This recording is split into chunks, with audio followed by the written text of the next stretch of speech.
Assalamualaikum warahmatullahi wabarakatuh. Baiklah, saya Adila Saputri ingin menjelaskan tentang fikih muamalah. Yang pertama kita akan membahas tentang pengertian harta. Yang pertama, harta dalam bahasa Arab disebut al-ma'al yang merupakan akar kata dari kata lafaz yang yaitu mala yamilu mailan yang berarti condong, cenderung, dan miring. Dalam Al-Muti, lisan Arab menjelaskan bahwa harta merupakan segala sesuatu yang diinginkan oleh manusia untuk menyimpan dan memilikinya harta kekayaan. Yang unsur-unsur harta, menurut para fuqara, harta terbagi menjadi dua, yaitu unsur aniyah dan unsur uruf. Fungsi harta sebagai penyeimbang antara kehidupan dunia dan akhirat. Harta juga berfungsi untuk memutarkan peran-peran kehidupan seperti adanya pembantu dan tuan, adanya orang kaya dan orang miskin yang saling membutuhkan, sehingga tersusunlah masyarakat yang harmonis dan berkecukupan. Pembagian harta ada 10. Yang pertama, mal mulutakwin dan ghairil mutakawin. Yang kedua, mal mitsli an mal kimi. Yang ketiga, harta istikhlak dan harta istimal. Yang keempat, harta mangkul dan harta ghairul mankul. Yang kelima, harta ain dan harta dain. Yang keenam, mal al ain dan al naf'i, manfaat. Yang ketujuh, harta mamluk dan mamluk, mubar, dan mahjur. Yang ke-8, harta yang dapat dibagi dan tidak dapat dibagi. Yang ke-9, harta pokok dan harta hasil buah. 10, harta khas dan harta am. Yang kedua, pengertian hak milik. Menurut ulama fikih, yaitu penghususan terhadap suatu benda yang memungkinkannya untuk bertindak hukum kepada benda tersebut sesuai dengan keinginan selama tidak ada halangannya syarak serta menghalangi orang lain untuk bertindak hukum terhadap benda tersebut. Pembagian hak milik ada dua, yaitu al-milik at-tam, yang artinya milik sempurna, yaitu apabila materi dan manfaat harta itu dimilikinya sepenuh oleh seseorang sehingga seluruh hak terkait dengan harta itu di bawah penguasaannya. Yang kedua, al-milik an-naqsi, yang kepemilikannya tidak sempurna, yaitu apabila seseorang menguasai materi harta itu tetapi manfaatnya dikuasai orang lain. Sebab-sebab cara memperoleh hak milik. Yang pertama, ikhrajul mubat, memiliki benda yang belum dimiliki. Yang kedua, al-uqud, akad. Yang ketiga, al-khalafiyah, yaitu penggantian. Yang keempat, melalui tadmin dan takwid, berakhirnya hak milik. 1. Habisnya masa berlaku pemanfaatan itu, misalnya pemanfaatan sawah berakhir saat pada dipanen. Yang kedua, barang yang dimanfaatkan itu rusak atau hilang. Yang ketiga, orang yang memanfaatkan wafat. Yang keempat, wafatnya pemilik harta apabila pemiliknya manfaat dilakukan melalui al-i'rah, pinjam meminjam, dan ijrah, sewa menyewa. Yang ketiga, pengertian riba. Riba merupakan tambahan yang berasal dari usaha haram yang merugikan di antara pihak dalam sebuah transaksi. Dalam fikih muamalah, riba berarti ekstra diharamkan yang bisa muncul dampak utang atau pertukaran. Jenis-jenis riba. 1. Riba qard, yaitu suatu guna atau tingkat keunggulannya tertentu diisyaratkan terhadap yang berutang, yaitu muqtarid. Yang kedua, riba jahiliyah, utang ditunaikan lebih dari pokoknya sebab pemimpin tidak dapat membayar utangnya pada masa-masa yang ditentukan. Pengertian gahara ada dua. Menurut Imam Syafi'i, gahara adalah apa yang akibatnya tersembunyi dalam pandangan kita dan akibat yang paling memungkinkan muncul adalah paling kita takuti, tidak dihendaki. Yang ketiga, Wahab al-Zuhali, ghara adalah penampilan yang menimbulkan kerusakan atau sesuatu yang nampak menyenangkan tetapi hakikatnya menimbulkan kebencian. Jenis-jenis ghara. 1. Jual beli barang yang belum ada, yaitu ma'dum. Yang kedua, jual beli barang yang tidak jelas, yaitu majhuh, baik yang mutlak. Yang ketiga, jual beli barang yang tidak mampu diserta terimakan, Hukum gharar. Berdasarkan hukumnya, gharar menjadi berikut. 1. Gharar yang diharamkan secara ijma ulama, yaitu gharar yang menyolok, yaitu al-gharar al-qatsih, yang sebenarnya dapat dihindari dan tidak perlu dilakukan. Yang kedua, gharar yang diboleh secara ijma ulama, yaitu gharar ringan, al-gharar al-yasir. Para ulama sepakat jika suatu gharar sedikit maka ia tidak akan mempengaruhi untuk membatalkan akad. Pengertian maisir. Maisir adalah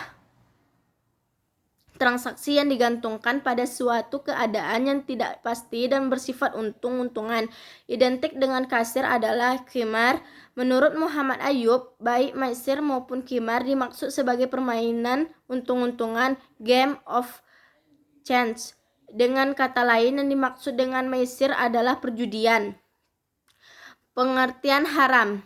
Kata haram dalam posisinya sebagai lawan dari kata halal. Ada istilah yang berhubungan dengan hukum yang dalam Islam, yaitu suatu perkataan yang dilarang oleh syara. Dalam Kamus Bahasa Indonesia tersebut memiliki beberapa arti. 1. Terlarang oleh agama Islam, tidak halal. Yang kedua, terlarang oleh undang-undang, tidak sah.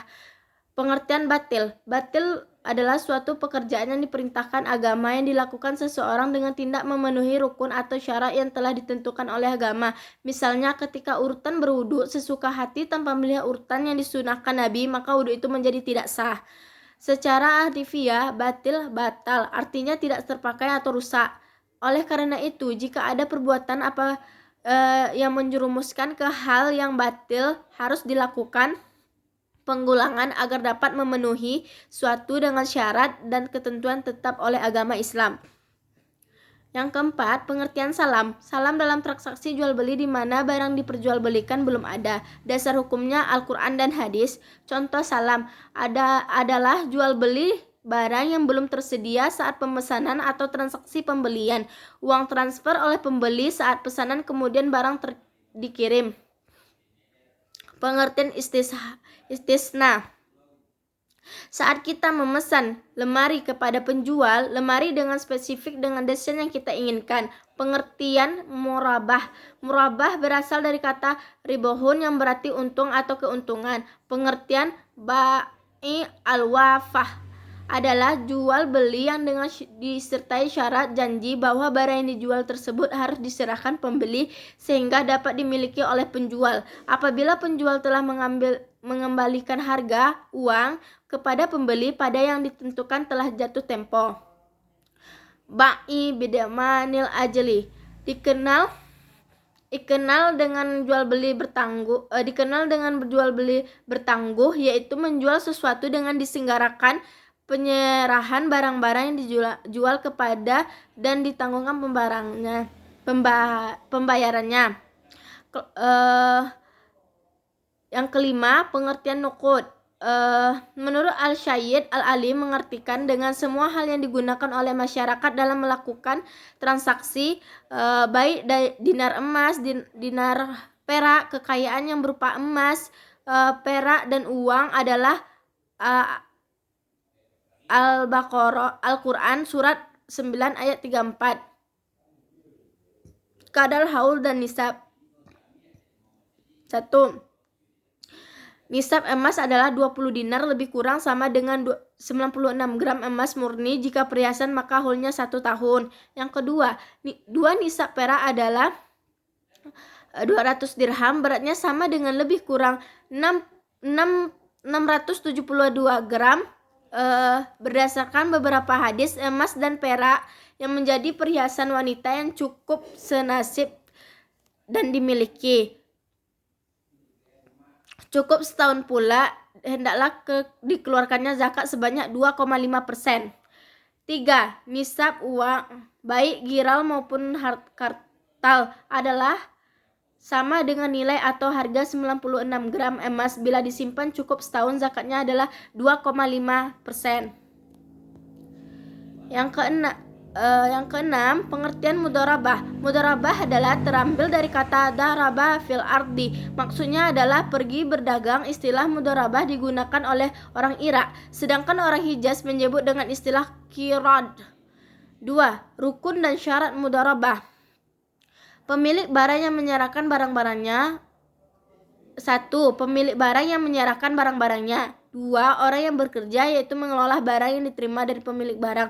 3. Akad mudharabah dilakukan oleh pemilik dengan pengelolaan barang mal, yaitu harta pokok atau modal. Yang keempat, amal, yaitu pekerjaan pengelolaan harta sehingga menghasilkan laba. Yang kelima, keuntungan. Pembatalan mudharabah. 1. Tidak terpenuhinya salah satu atau berharap syarat mudharabah. Yang kedua, pengelolaan dengan sengaja meninggalkan tugas sebagian pengelola modal atau pengelola modal tersebut berbuat sesuatu yang bertentangan dengan tujuan akad. Yang ketiga, apabila pelaksanaan atau pemilikan modal meninggal dunia atau salah seorang pemilik modal meninggal dunia, mudharabah menjadi batal. Pengertian musyarakah atau syirkah, di mana dengan asyirkah menurut bahasa adalah ikhtilal atau percampuran. Menurut asyirkah diartikan dengan akad antara orang-orang yang berkongsi atau bersyarikat dalam hal modal dan keuntungan. Syirkah dan berkir apabila terjadi hal-hal berikut. 1. Salah satu pihak membatalkan meskipun tanpa persetujuan pihak lain. Yang kedua, salah satu pihak kehilangan kecakapan untuk keahlian pengelolaan harta, baik karena gila maupun asal lainnya. Yang ketiga, salah satu pihak meninggal dunia, tetapi apabila anggota syirkah lebih dari 2 orang, yang batal hanyalah meninggal saja. Yang ketujuh, pengertian akad dalam kerjasama. Mengadakan perjanjian disebut akad, yakni ikatan memberi dan menerima bersama-sama dan dalam satu waktu kewajiban timbul akibat akad tersebut atau qud. Rukun dan syarat akad. 1. Iskihad, ijab kabul. Yang kedua, akid, pihak yang bertransaksi. Unsur-unsur akad dalam kerjasama. Rukun-rukun akad. Menurut ahli hukum Islam kontemporer, rukun yang membentuk akad ada 4, yakni para pihak yang membuat akad, penyataan kehendak dari pihak objek akad, tujuan akad. 2. Syarat-syarat akad. Syarat-syarat akad dibagi menjadi 4 macam, yakni syarat-syarat tertentunya akad. 2. Syarat-syarat keabsahan akad. 3. Syarat-syarat berlakunya akibat hukum adat. 4. Syarat-syarat meningkatnya akad. Akad kerjasama, mudharabah, musyarakah, dan syirkah. Al-mudharabah adalah akad bekerja sama usaha antara 2 pihak, di mana pihak pertama syihbul mal yang menyediakan seluruh 100% modal, sedangkan pihak yang lain menjadi pengelola. Syirkah adalah transaksi antara 2 orang atau lebih bersepakatan untuk melakukan suatu usaha finansial dengan tujuan mencari keuntungan. Taqiyuddin 1996. Secara garis besar terbagi atas 2 jenis, yaitu syirkah hak milik dan syirkah al-malat dengan syirkah transaksi, syirkah al-uqud. Yang ke-8, pengertian akad dan sewa. Dalam sewa, akad memindahkan hak guna manfaat atas suatu barang jasa dalam waktu tertentu dengan pembayaran upah sewa ujrah tanpa diikuti pemindahan kepemilikan atas barang itu sendiri. Objek ijrah. Yang pertama, segala sesuatu yang ditransfer manfaatnya. Yang kedua, manfaat dari suatu jasa yang berasal dari hasil karya atau pekerjaan seseorang. Yang ketiga, dalam kontrak ijrah tidak boleh ada syarat pembiayaan, pemeliharaan, pertanggungjawaban, tapi hanya biasa pemeliharaan rutin dan tidak material yang dapat ditanggung penyewa. Yang keempat, pembayaran sewa dibagi di muka dan ditanggungkan di unsur sesuai kesepakatan. Jenis-jenis akad ada 2, berdasarkan objek yang disewakan terbagi 2. 1. Manfaat aset-aset yang tidak bergerak. 2. Manfaat aset jasa berasal dari hasil karya atau pekerjaan seseorang. Yang kedua, berdasarkan exposure DAF PSAK 107 terbagi 2. Akad pemindahan hak guna. Yang pertama, akad pemindahan hak guna atau manfaat atas sesuatu barang atau jasa, ijrah mutahiyah bitamlik. Ijrah dengan wada'ah wa'ad, janji dari pemberian sewa merupakan perpindahan ke pemilik objek ijrah pada saat tertentu. Perpindahan kepemilikan dapat dilakukan melalui hibah, penjual. Pelaksanaan penjual dapat dilakukan melalui 2. 1. Sebelum akad berakhir. 2. Setelah akad berakhir. Jual dan sewa dan leaseback. Rukun dan ketentuan syariah hijrah. 1. Pelaku terbagi 2. Yang 1 pemberi sewa, pemberi jasa, lensor, mu'jir. Yang kedua penyewa, pengguna jasa, lesa, mustajir. Yang kedua objek akad terbagi 2. Manfaat aset, makjur. Yang kedua pembayaran sewa atau manfaat jasa, pembayaran upah.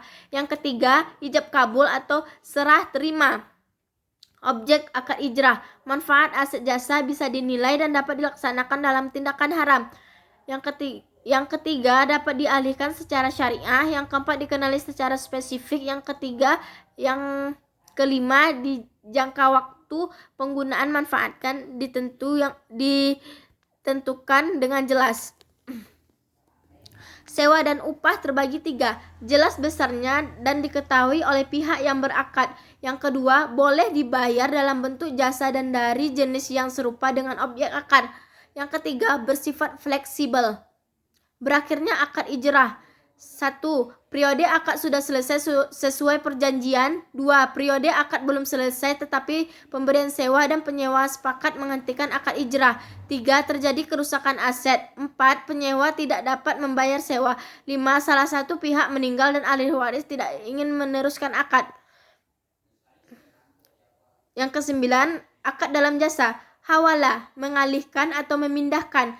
Di dalam istilah ilmu fikih, hawalah berarti pengalihan penagihan hutang dari orang yang berhutang kepada orang yang menanggung hutang tersebut. Contohnya Ahmad meminjam uang 2.000 kepada Bobby.